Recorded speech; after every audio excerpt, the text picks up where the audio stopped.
Sejam muito bem-vindos. Esta é a hora de agir.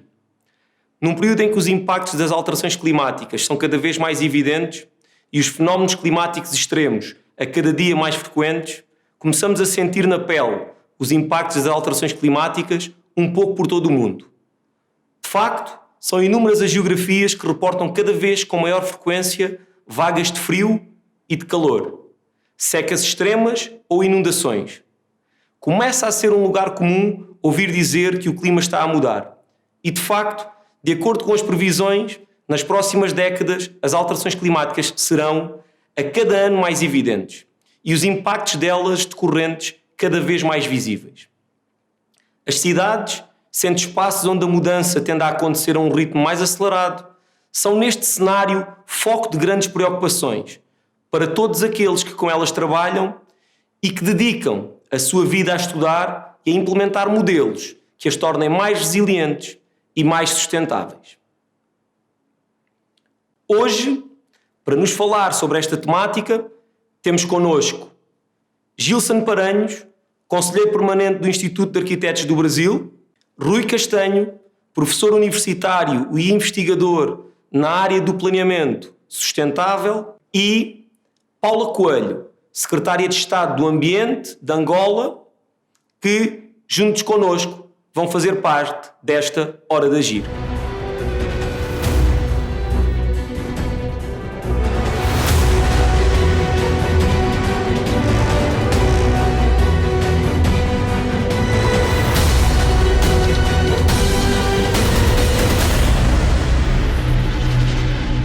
De facto, quando falamos do impacto dos fenómenos climáticos extremos nas cidades, é impossível não falarmos de espaços verdes, de infraestrutura verde urbana e das múltiplas funções e serviços ecossistémicos que esta assegura.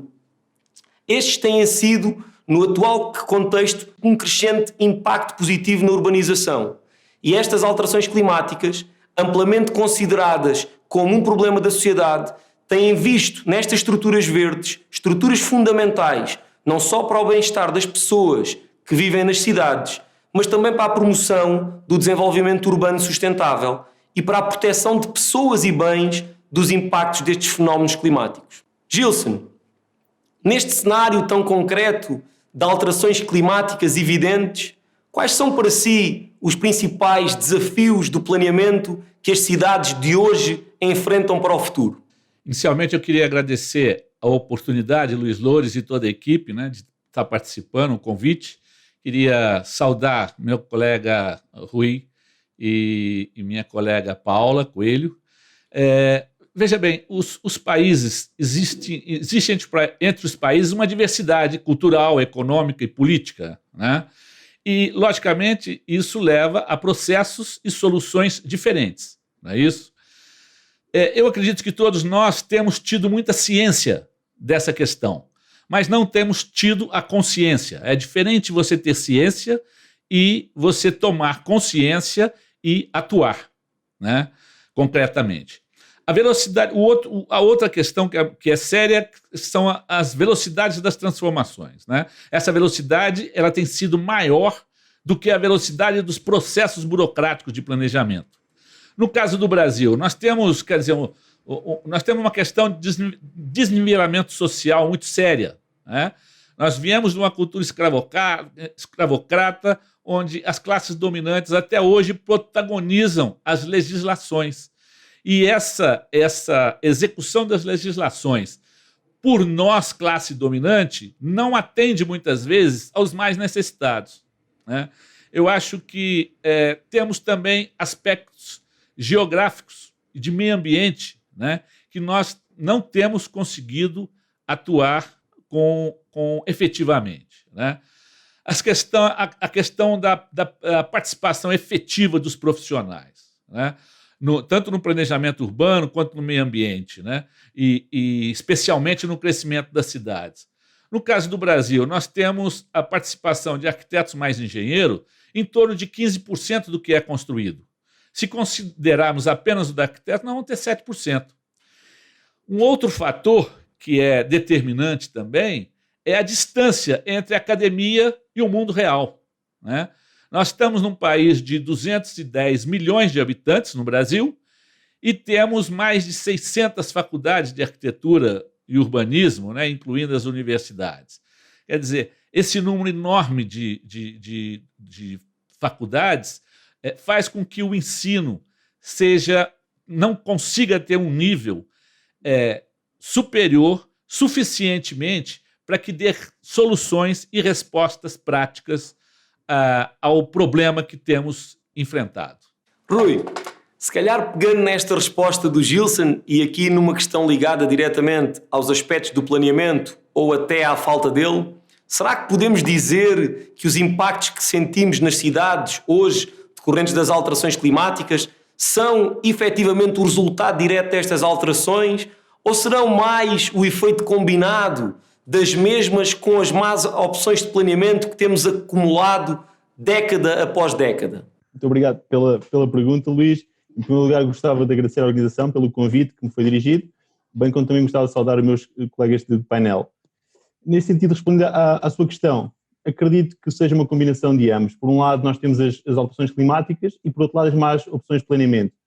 E quando ambas se juntam, temos uma combinação explosiva que vai amplificar o impacto destas modificações que vimos hoje em dia, que estamos a observar cada vez mais ao nível do clima. A título de exemplo, podíamos tomar como exemplo o caso da cidade de Albufeira e do tão conhecido Projeto Polis, onde tantas cidades foram abrangidas por este projeto.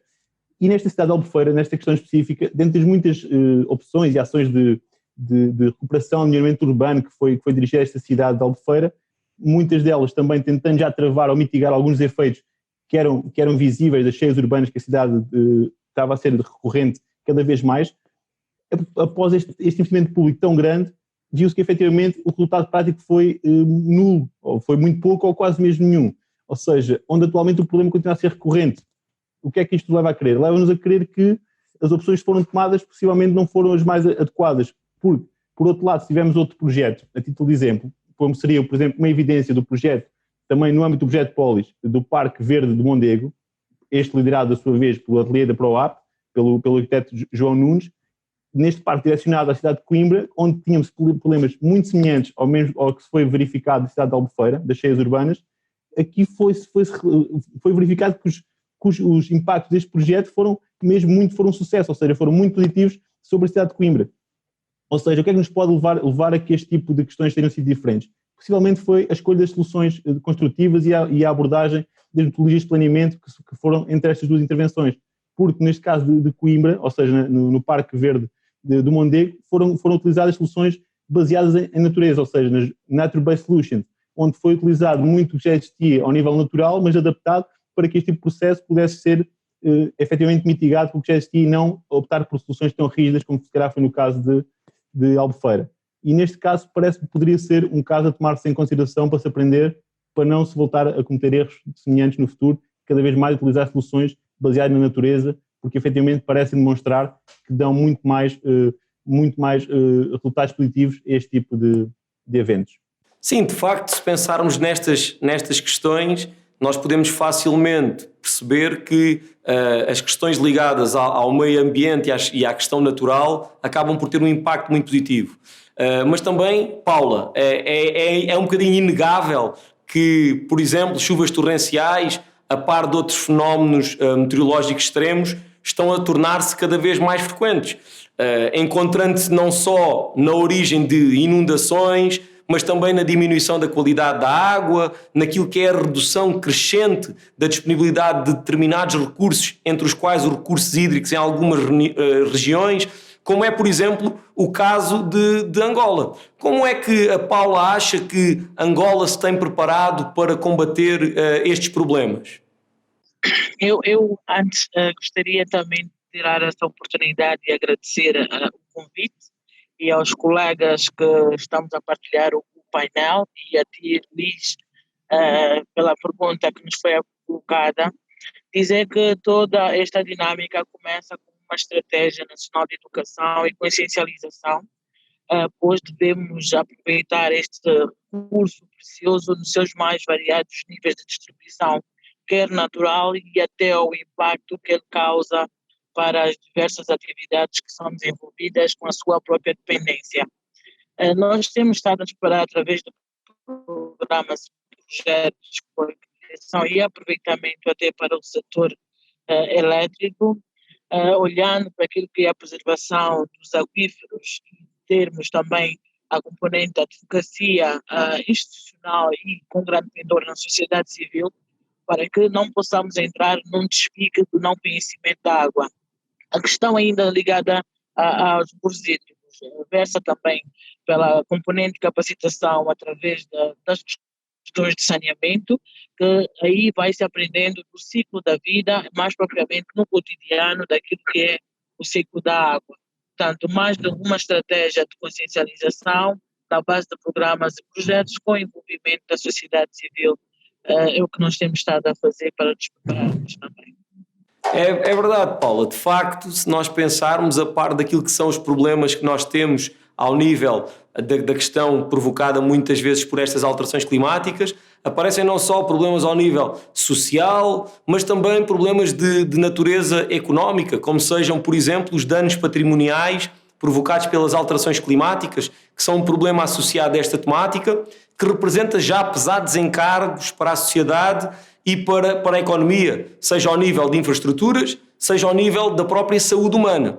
Se pensarmos só a título de exemplo, entre 1980 e 2011, as inundações afetaram mais de 5 milhões e meio de pessoas e causaram prejuízos económicos diretos que excederam os 90 mil milhões de euros, sendo os setores fortemente dependentes de determinadas condições climatéricas, como são, por exemplo, o caso da agricultura, da silvicultura, das pescas ou da energia e até mesmo do turismo, particularmente afetados.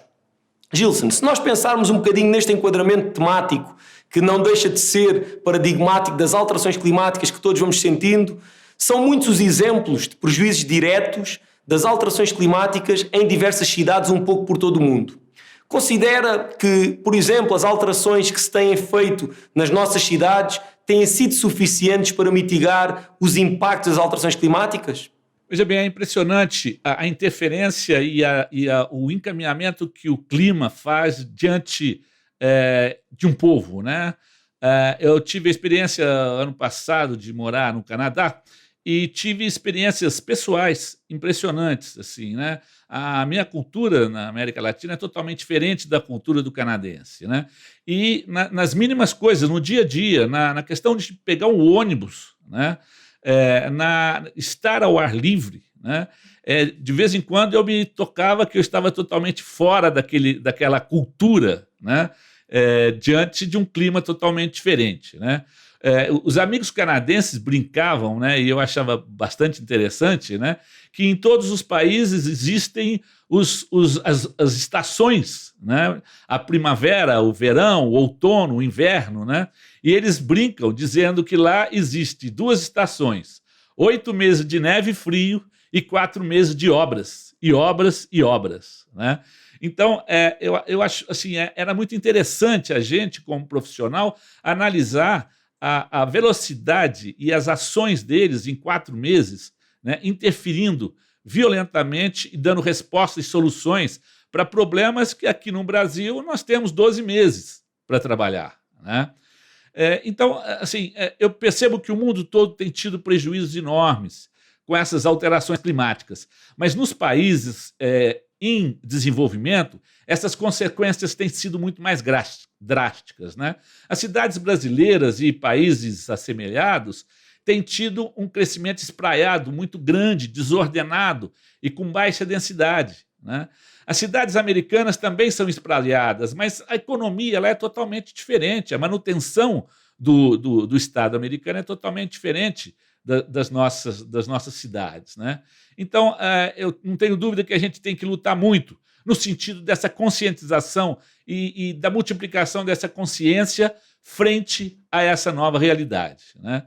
Os mais necessitados do mundo têm sido muito prejudicados e as soluções mitigadoras, mesmo nos países desenvolvidos, ainda têm deixado muito a desejar quando nós analisamos as consequências dessas alterações climáticas.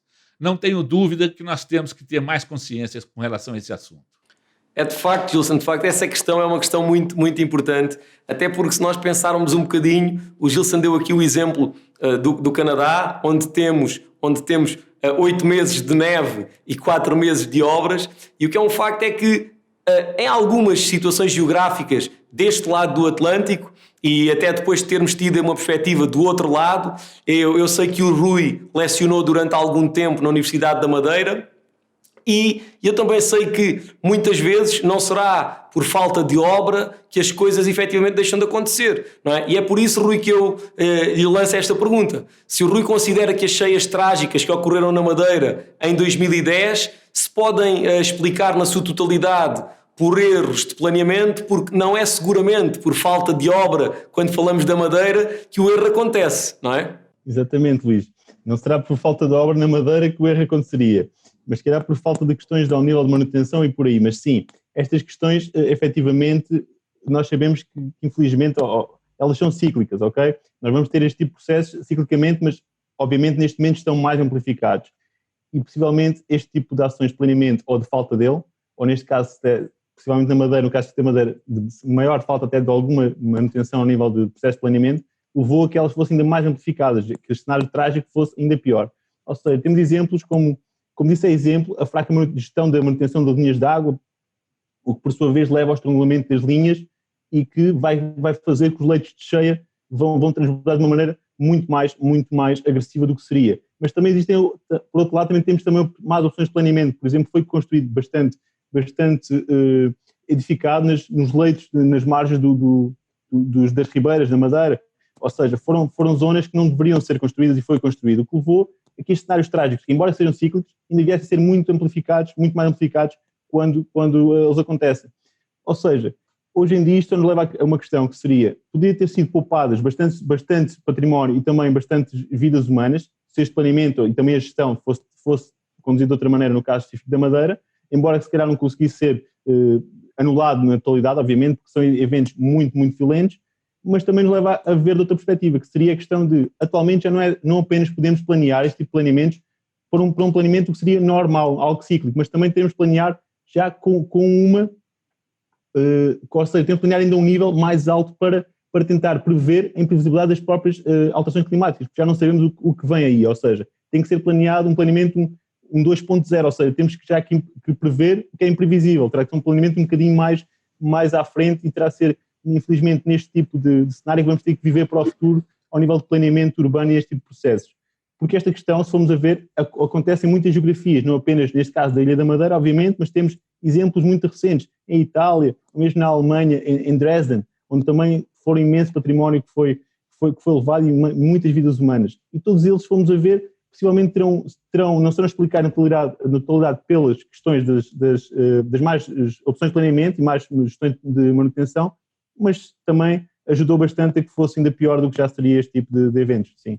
Sim, e efetivamente, se pegarmos nessa questão, hoje em dia falar em alterações climáticas e em geografias acaba por ser um bocadinho um paradoxo, porque cada área geográfica do globo à sua maneira, digamos assim, acaba por ser afetada por estas alterações que são cada vez mais evidentes. De entre estes países mais afetados pelas alterações climáticas estão muitos países do continente africano, onde frequentemente os habitantes são grandemente dependentes do meio natural e dispõem de menos recursos para fazer face a algumas destas alterações climáticas. E por isso sente-se essa preocupação crescente da população. Paula, ou considera que esta temática ainda é pouco valorizada pelos cidadãos em geral? De facto, ainda precisamos de aumentar o nível de consciencialização. Já se vai tendo estes impactos de uma forma muito tímida, uma espécie de resposta dos pequenos agricultores, sobretudo na base daqueles da subsistência. Em todo o caso, e é uma parte em que o continente africano, e sobretudo no nosso caso, nosso país, Angola, é que ainda carece de maior engajamento. Desdobrarmos a nossa própria estratégia nacional, talvez até fazer uma abordagem nas questões em língua local, em línguas nacionais, para que eles possam compreender que de facto existe um fenómeno.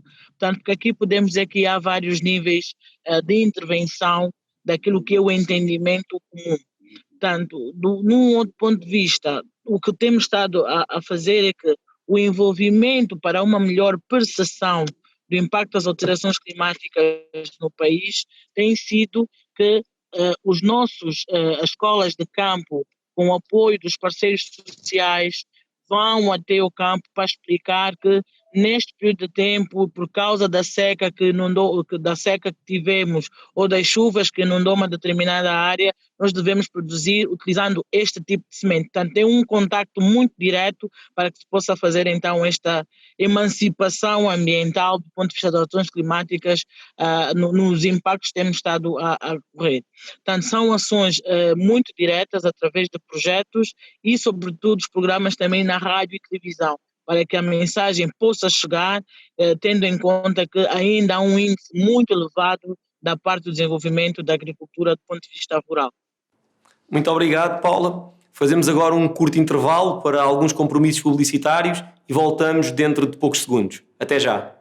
Estamos de volta para a segunda parte da Hora de Agir. Hoje temos connosco o professor Rui Castanho, de Portugal, a secretária de Estado do Ambiente, Paula Coelho, de Angola, e o arquiteto Gilson Paranhos, que nos fala do Brasil. Falaremos nesta segunda parte sobre os desafios e as oportunidades ao nível do planeamento das cidades num cenário de alterações climáticas. É cada vez mais evidente que as alterações climáticas estão a ser tão rápidas que estão a pôr em causa a nossa capacidade de adaptação. Muitas espécies já se mudaram para novos habitats e é expectável que, se as temperaturas médias globais continuarem a aumentar desta forma, algumas espécies ficarão expostas a um risco acrescido de extinção. Gilson, como sabemos, a percepção social é vital para que a promoção de um planeamento sustentável possa ocorrer. Sendo o Brasil um país continental, onde as diferenças, como o Gilson já teve a oportunidade de nos referir, são tão significativas, que estratégias têm utilizado para sensibilizar e educar os investidores privados para a importância da adoção destas medidas de planeamento, que permitem, de uma forma geral, tornar as cidades mais resilientes e talvez melhor adaptadas às alterações climáticas? Como você disse, Loures, o Brasil é um país continental, né? A sua dimensão, o seu aspecto, o seu território é imenso, né? Nós temos hoje 210 milhões de habitantes, temos 51 milhões desses habitantes estão abaixo da linha de pobreza, quando consideramos dados do Banco Mundial, né? Aproximadamente $5 por dia, né? Como eles trabalham, né? 14 milhões desses habitantes estão na extrema pobreza, né? O índice do Banco Mundial é aproximadamente $2 por dia, nós temos 14 milhões de pessoas nessa realidade, né? E quando o IBGE, que é o Instituto Brasileiro de Geografia e Estatística, faz uma pesquisa de amostra de domicílios contínua, que é feito todo ano, normalmente de 2 em 2 anos no Brasil, a gente vai ver que, atualmente, nós temos um recorde de distanciamento entre ricos e pobres no país. Para vocês terem um parâmetro, 1% da população brasileira detém em torno de 50% da riqueza do país, né? Então, essa concentração de riqueza, ela não acontece só através das pessoas, mas existe também uma concentração de riqueza espacial. Para vocês terem um parâmetro, o rendimento econômico da região sudeste, o rendimento econômico médio, é o dobro do rendimento econômico médio do nordeste, né? Então, essas questões sociais são seríssimas e são preponderantes no planejamento sustentável no Brasil, né?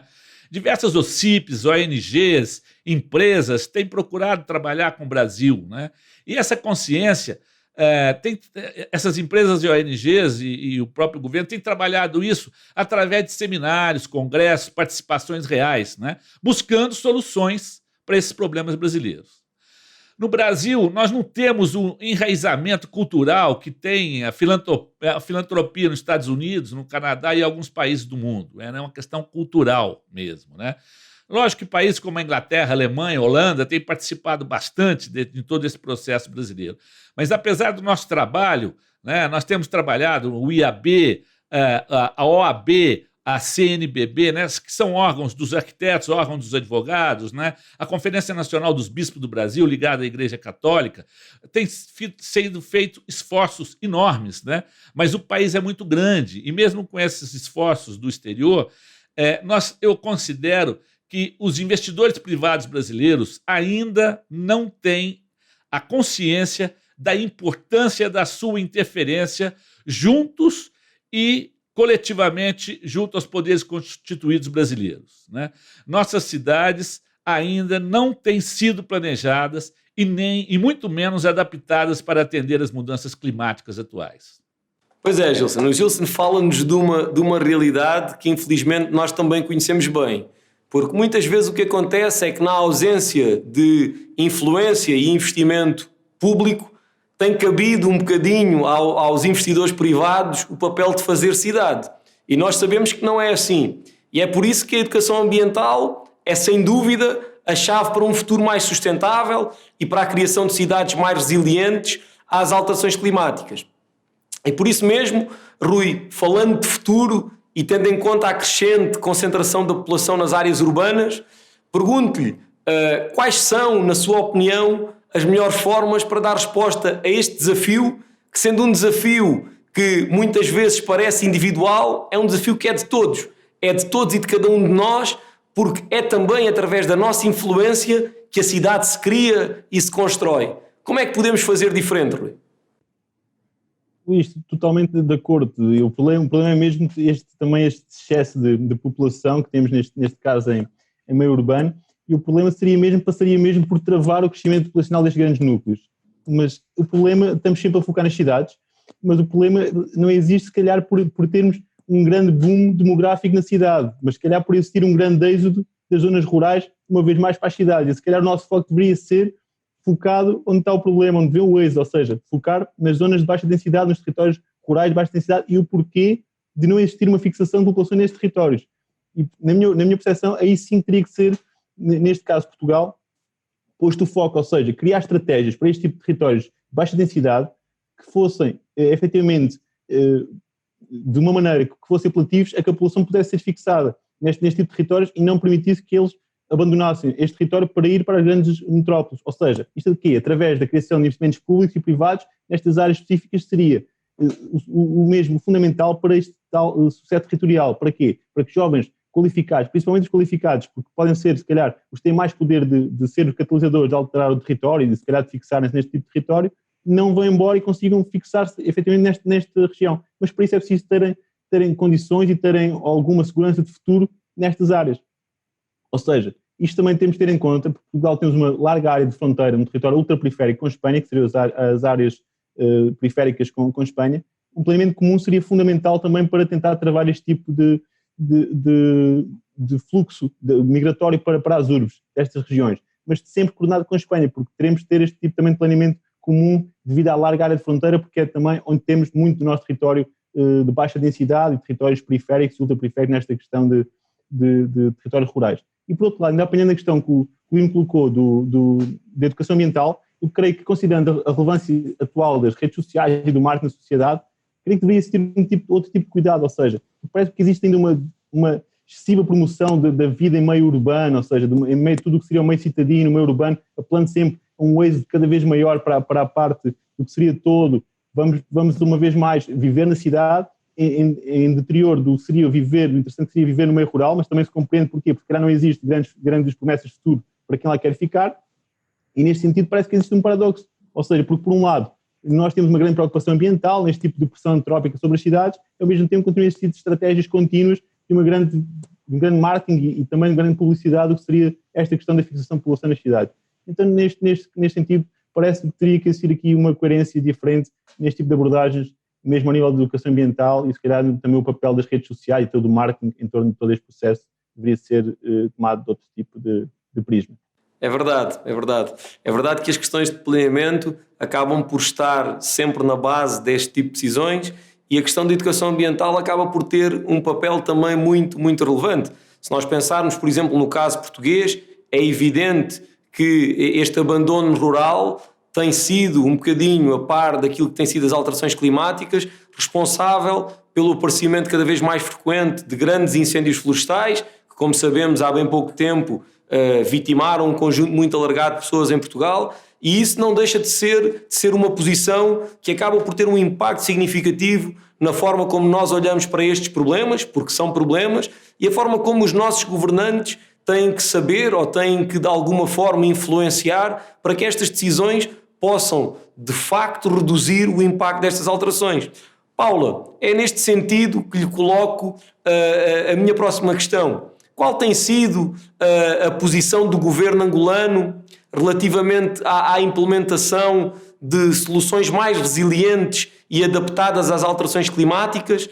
E qual é que é a percepção geral da população face à problemática destas mesmas alterações climáticas em espaço urbano ao nível de Angola? Primeiramente é a questão da consciencialização ambiental.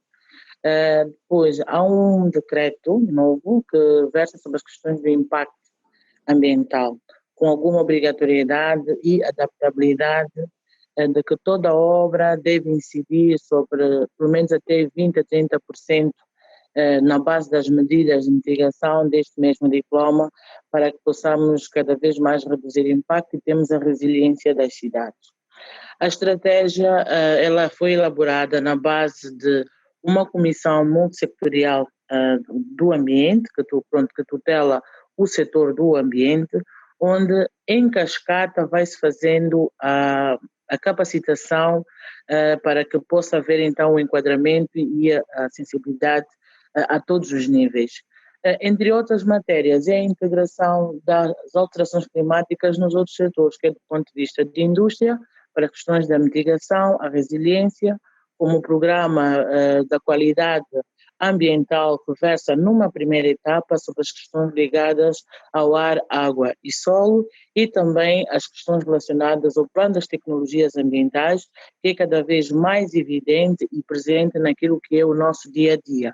Portanto, a continuidade e a inserção destes programas, portanto, vão para um período de 2 a 3 anos e, à medida que o tempo passa, com programas, teatro, através das redes sociais, o impacto, os webinars, os seminários, os workshops, também têm sido ferramentas em que o Estado angolano tem aproveitado estes mecanismos e fora.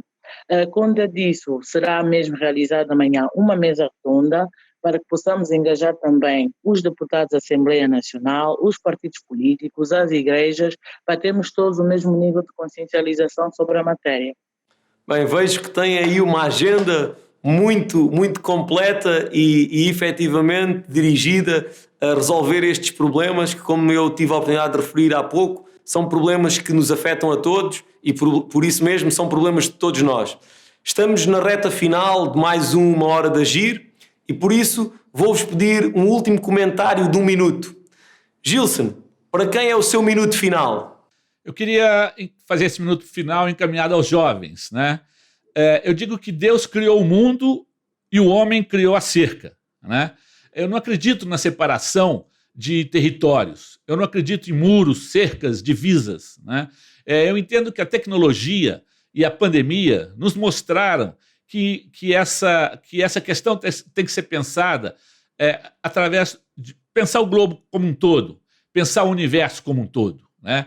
É um equívoco, na minha maneira de ver, é um equívoco racional, essa disputa entre países, e a nossa luta tem que ser conjunta, né?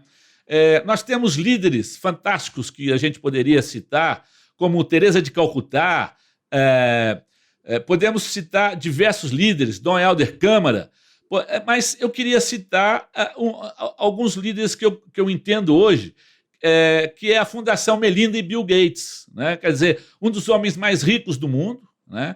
Com uma fundação oriunda de um país, do país mais capitalista considerado no mundo, e tem dado exemplos concretos para nós de como pensar o universo, né? Eu gostaria de dizer que todos nós podemos, sim, contribuir com esse mundo e conscientizar e trabalhar nesse sentido, né? Gostaria muito de agradecer a oportunidade a todos vocês de me dar essa oportunidade de estar com vocês, e agradecer a todos que estão nos assistindo. Nós é que agradecemos, Gilson, o seu contributo excepcional para este tema. Rui, agora é a sua vez. Para quem é o seu minuto final? O meu minuto final dirige-se maioritariamente para os gestores políticos. Eu apelava aqui que existisse um maior foco no compromisso relativo aos desafios ambientais, de forma a poder-se dar uma resposta mais coerente e homogénea aos 3 pilares do desenvolvimento sustentável. Porque, na minha ótica, parece que existe sempre um foco maior na questão económica interior, em muitos casos da esfera ambiental.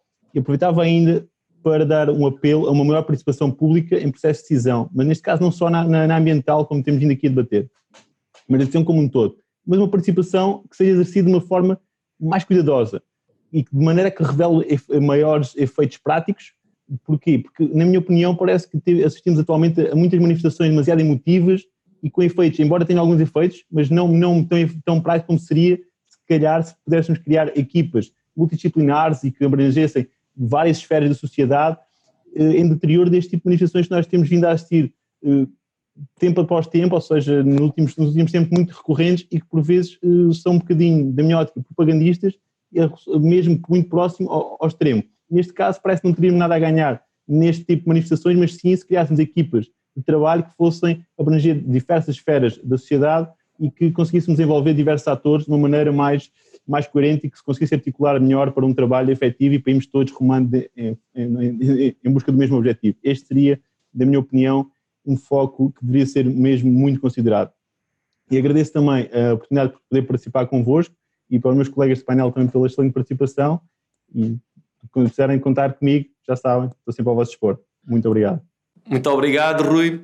Agora terminamos com a Paula. Paula, para quem é o seu minuto final? Primeiro, para o programa em si, que é de facto Hora de Agir, é muito sugestivo, dizer que devemos continuar com uma só voz enquanto planeta, devemos envolver na base da educação, da consciencialização, o trabalho aqui, como os colegas referiram, multissectorial e tiramos exemplos daquilo que já foi no passado, porque nós somos uma extensão de continuidade da humanidade. Gostaria também de apelar a todos aqueles que nos ouvem que a partir de hoje possamos mudar as nossas práticas e tornarmos-nos cada vez mais sustentáveis.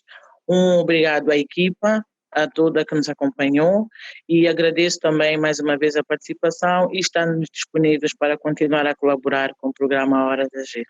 Muito obrigada. Muito obrigado, Paula. De facto, é um gosto poder passar algum tempo junto com pessoas tão ilustres como os nossos convidados de hoje, mas como tudo, chegámos agora ao fim de mais uma Hora de Agir. Não posso terminar sem endereçar um agradecimento especial aos nossos convidados, mas também a todo o auditório que semana após semana nos acompanha nesta caminhada por um futuro mais verde e sustentável. Estamos juntos por mais futuro. Esta foi a Hora de Agir. Voltaremos para a semana à mesma hora. Até lá e um abraço a todos.